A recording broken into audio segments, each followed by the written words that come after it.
Hello everyone. सो operating system का MCQ base का part 6 start कर रहे हैं। ये एक्चुअली छोटे छोटे पार्ट्स बन गए हैं। अब कल आपको एक ऑलमोस्ट 100 क्वेश्चंस की एक वीडियो अपलोड करने की कोशिश करूँगा। तो अभी ये पार्ट 6 डिस्कस कर रहे हैं। स्टार्ट कर रहे हैं क्वेश्चन 1 से। What is FIFO algorithm. So FIFO algorithm क्या कहता है? फीफो एल्गोरिथम कहता है कि जो फर्स्ट जॉब क्यू में आता है वो पहले एग्जीक्यूट होता है। First executes the job that came in first in the Q. First in first out. Question number 2।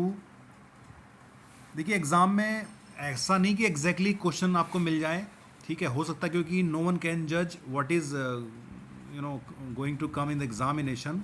Specially MCQ based questions कोई जज नहीं कर सकता कि एग्ज़ाम के जो क्वेश्चन पेपर बना रहे हैं, सेट कर रहे हैं, वो कहाँ से कैसे क्या क्वेश्चन उठा रहे हैं, क्या बना रहे हैं। तो हमें कंसेप्ट के ऊपर भी थोड़ा ध्यान देना चाहिए। क्वेश्चन एग्जैक्ट ना मिले, हो सकता है मिलता जुलता मिल जाए। जो कंसेप्ट क्वेश्चन में बन रहा है उस क्वेश्चन पे हमें ध्यान देने की आवश्यकता होती है।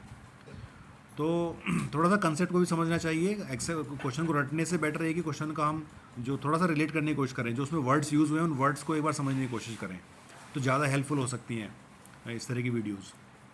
क्वेश्चन नंबर 2 देखते हैं। What is the ready state of a process. तो प्रोसेस की रेडी स्टेट क्या है? तो प्रोसेस की रेडी स्टेट होती है when process is scheduled to run after some execution. Question number 3। When the process issues an input output request. तो process input output request को कब इशू करता है? तो ये करता है it is placed in an input output queue, जब वो इनपुट आउटपुट क्यू में आ जाता है। Question number 4। Which of the following algorithms tends to minimize the process flow time. तो फोर्थ का बी ऑप्शन करेक्ट होगा, शॉर्टेज जॉब फर्स्ट। तो शॉर्टेज जॉब फर्स्ट एल्गोरिथम ऐसा है जो tends to minimize the process flow time. Process flow time को minimize करने का उसमें टेंड्स होता है। ये कौन सा है? Shortest job first. Question number 4 का B. Question number 5। Which of the following is a criterion to evaluate a scheduling algorithm. Question number 5 का डी ऑप्शन करेक्ट हो जाएगा। ऑल ऑफ दी सारे ऑप्शन ठीक हो जाएंगे। CPU utilization, keep CPU utilization as high as possible. Which of the following is a criterion to evaluate a schedule algorithm. Schedule algorithm के criteria को elevate करने का कौन कौन से तरीके हैं? तो ये सारे ऑल ऑफ दी अबव हो जाएगा। क्वेश्चन नंबर 5 का D option correct. Question number 6। Which of the following is not the state of a process. तो इनमें से कौन सी जो है प्रोसेस की स्टेट नहीं है? तो प्रोसेस की 5 स्टेट होती हैं, तो इनमें से कौन सी नहीं है? इनमें से देखिए ओल्ड नहीं है। देखो ब्लॉक होती है, रेडी होती है, रनिंग होती है, ठीक है, लेकिन ओल्ड नहीं होती है। क्वेश्चन नंबर 7 देखते हैं। Which of the following multi threading model has drawback that creating a user thread requires creating the corresponding kernel thread. Question number 7 का ए ऑप्शन करेक्ट हो जाएगा, 1-to-1। तो 1-to-1 में ऐसा होता है, 1-to-1 मॉडल में। Question number 8। Which of the following multi threading model maps many user level threads to one kernel thread. Question number 8 का सी ऑप्शन करेक्ट हो जाएगा, ये हो जाएगा मैनी टू वन, 8 का सी। 9 देखते हैं। Which of the following multi threading model multiplexes many user level threads to a smaller or equal number of kernel threads. तो 9 क्वेश्चन का डी ऑप्शन करेक्ट हो जाएगा, मैनी टू मैनी में ऐसा होता है। Question number 10। Which of the following state transitions is not possible. तो कौन सी स्टेट ट्रांजिशन पॉसिबल नहीं है? तो क्वेश्चन नंबर 10 का ए ऑप्शन करेक्ट होता है, blocked to running. Blocked state से रनिंग स्टेट में नहीं आता है, ठीक है। तो ये स्टेट, इसका जो प्रोसेस का स्टेट डायग्राम होता है, एक बार आप उस स्टेट डायग्राम को जरूर आप देख लेना। जो नॉर्मली जो होती हैं वो 5 स्टेट होती हैं, फिर फाइनली टर्मिनेटेड आगे पहुंचता है। तो कौन सी स्टेट से प्रोसेस कौन सी स्टेट में जा सकता है, इसका ये स्टेट डायग्राम होता है, उसको आप एक बार जरूर देख लेना, क्योंकि वहाँ से क्वेश्चन आपको जरूर कोई ना कोई जरूर बनेगा। एग्जैक्ट क्वेश्चन आपको ना मिले हो सकता है, लेकिन कोई ना कोई क्वेश्चन वहाँ से जरूर मिलेगा। क्वेश्चन नंबर 11 का C. Which state of a process defined instructions are being executed. तो 11 का सी ऑप्शन करेक्ट हो जाएगा, running. Which state of a process defined the process has finished execution. तो कौन सा स्टेट ये बताता है कि प्रोसेस ने जो है एग्जीक्यूशन फिनिश कर दिया। तो 12 का ए ऑप्शन करेक्ट हो जाएगा, एग्जिट। 13 देखते हैं। विच state of a process defined the process is being created. Process create हो चुका है, कौन सी स्टेट बताता है? तो ये न्यू बताता है। Question number 14। With round robbing scheduling algorithm in A time shared system. तो टाइम शेयर्ड सिस्टम में राउंड रॉबिंग शेड्यूलिंग एल्गोरिथम के रिगार्ड्स में कौन सा स्टेटमेंट इनमें से करेक्ट होगा? तो 14 का ए ऑप्शन करेक्ट होगा, ये है using very large time slices converts it into first come first serve scheduling algorithm. Question number 15। Which scheduling algorithm is non preemptive scheduling algorithm. इनमें से कौन सी scheduling algorithm non preemptive algorithm है, तो 15 का ए ऑप्शन हो जाएगा। ये है फर्स्ट कम फर्स्ट सर्व। ठीक है, ये नॉन प्रीएम्प्टिव एल्गोरिथम है। इनमें से round robin, shortest remaining time next, pre-emptive priority, सारे के सारे हमारे प्रीएम्प्टिव एल्गोरिथम्स हैं। तो प्रीएम्प्टिव और नॉन प्रीएम्प्टिव में जो डिफरेंस है एक बार उसको आप देख लेना। प्रीएम्प्टिव एल्गोरिथम्स वो होते हैं जिनमें प्रोसेस को अगर किसी चीज़ की रिक्वायरमेंट है तो वो दूसरी प्रोसेस से एक तरह से ऑक्यूपाई कर लेते हैं, उनसे छीन लेते हैं, उनको प्रीएम्प्टिव बोलते हैं। जबकि जो नॉन प्रीएम्प्टिव होते हैं वो वेट करते हैं, जब उनको मिलता है, सिस्टम उनको अलाउट करता है तब उनको मिलता है। तो क्वेश्चन नंबर 15 का ए ऑप्शन करेक्ट हो जाएगा। 16, which scheduling algorithm is preemptive scheduling algorithm, इनमें से कौन सी प्रीएम्प्टिव शेड्यूलिंग एल्गोरिथम है? तो 16 का सी ऑप्शन करेक्ट हो जाएगा। तो शॉर्टेस्ट रिमेनिंग टाइम नेक्स्ट, तो शॉर्टेस्ट रिमेनिंग टाइम नेक्स्ट जो है ये हमारी क्या है? प्रीएम्प्टिव एल्गोरिथम है। 17 देखते हैं, in the interval from the time of submission of a process to the time of completion is termed as, तो 17 का बी ऑप्शन करेक्ट हो जाएगा। ये है टर्न अराउंड टाइम। 18 देखते हैं, इन प्रायोरिटी शेड्यूलिंग एल्गोरिथम, तो प्रायोरिटी शेड्यूलिंग एल्गोरिथम में क्या होता है? इसमें होता है कि जो CPU is allocated to the process with highest priority.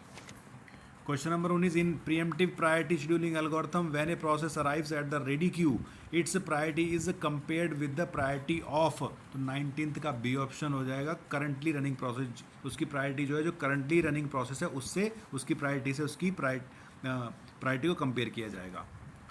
20 देखते हैं, time quantum is defined in, तो टाइम क्वांटम जो है किस में डिफाइन किया जाता है? टाइम क्वांटम डिफाइन किया जाता है ये राउंड रॉबिन शेड्यूलिंग एल्गोरिथम में। ऑप्शन सी करेक्ट हो जाएगा। ठीक है, क्वेश्चन नंबर 20 का ऑप्शन सी सही हो जाएगा। राउंड रॉबिन शेड्यूलिंग एल्गोरिथम में ऐसा होता है। 21 देखते हैं, a process is selected from the queue by dash scheduler to be executed, तो 2 फिल इन द ब्लैंक है। क्वेश्चन नंबर 21 का जो है सी ऑप्शन करेक्ट होगा। इसमें क्या होगा कि रेडी क्यू से उसको लेंगे और शॉर्ट टर्म शेड्यूलर में वो एग्जीक्यूट होगा। A process is selected from the ready queue and the short term scheduler and by the short term scheduler to be executed, 21 का ऑप्शन सी करेक्ट हो जाएगा। 22 देखते हैं, one of the disadvantages of the priority scheduling algorithm is that कि भैया it can lead to some low priority process waiting indefinitely for the CPU. जो low priority processes हैं जिनकी प्रायोरिटी एग्जीक्यूट होने की कम होती है वो सीपीयू को अलोकेट होने में, ठीक है, वो नहीं हो पाते हैं, इनडेफिनेटली वो वेटिंग में चले जाते हैं। इसी सिचुएशन को स्टारवेशन कहते हैं, स्टारवेशन। तो स्टारवेशन को सॉल्व करने का तरीका क्या होता है? एक टेक्निक होती है एजिंग, एजिंग से स्टारवेशन को अवॉइड किया जा सकता है। Question number 23 dash is a technique of improving the priority of process waiting in Q for CPU allocation, तो इनमें से कौन सी टेक्निक है? तो देखो क्वेश्चन नंबर 23 का बी ऑप्शन आ गया, एजिंग। तो एजिंग ऐसी टेक्निक है जिससे प्रोसेस जो लॉन्ग टाइम से क्यू में वेट कर रही है सीपीयू एलोकेशन के लिए, उसमें एजिंग टेक्निक को लगा करके इस प्रॉब्लम को कुछ हद तक इम्प्रूव किया जा सकता है। 24 देखते हैं, which of the following are the states of a 5 state process model. जो 5 स्टेट प्रोसेस मॉडल होता है इनमें से जो है वो कौन कौन सी स्टेट्स हैं? तो 24 का सी ऑप्शन करेक्ट हो जाएगा। 1, 2, 3 एंड 4 ओनली। तो देखो 1, 2, 3 एंड 4 ओनली, ये 4 स्टेट होती है। रनिंग होती है, रेडी होती है, न्यू होती है और एग्जीक्यूटिव। इनमें से जो 5 स्टेट मॉडल होता है इनमें से जो 4 स्टेट्स यहाँ दे रखी हैं, डिस्ट्रॉय कोई स्टेट नहीं होती है। 25 देखते हैं, state which statement is true for suspended process. तो सस्पेंडेड प्रोसेस के लिए इनमें से कौन सा स्टेटमेंट ठीक है हमें बताना। तो पहला स्टेटमेंट क्या है? पहला स्टेटमेंट है यहाँ से, ठीक है, पहला स्टेटमेंट ये कह रहा है the process is not immediately available for execution. दूसरा statement, the process may be removed from suspended state automatically without removal order.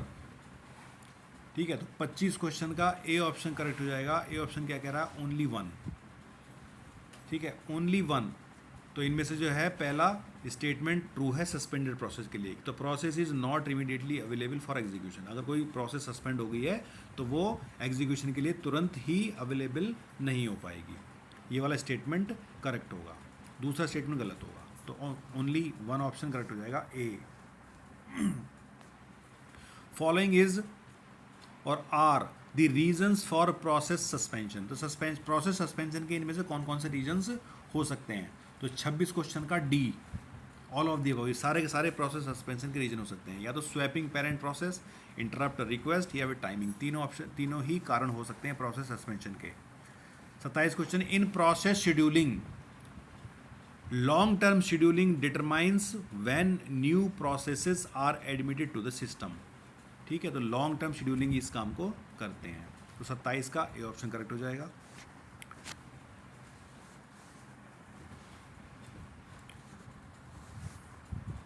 ठीक है, तो क्वेश्चन नंबर 27 डिस्कस कर लिया है। तो इस तरह से करके हमने 27 क्वेश्चन डिस्कस कर लिए हैं। होपफुली ये क्वेश्चंस आप लोगों के लिए हेल्पफुल हो जाएं। एग्जैक्टली क्वेश्चन ना मिले तो मिलते जुलते क्वेश्चन मिलेंगे। जो टर्म्स इनमें यूज़ हुए हैं उन टर्म्स पे अगर आप ध्यान दोगे तो आप इजीली क्वेश्चंस को सॉल्व कर सकते हो। और कल मैं कोशिश करूँगा एक लॉन्ग वीडियो बनाने की, उसमें अराउंड 100 क्वेश्चंस होंगे जो कि मुझे लगता है आपके एग्ज़ाम के पॉइंट ऑफ व्यू से हेल्पफुल हो सकते हैं।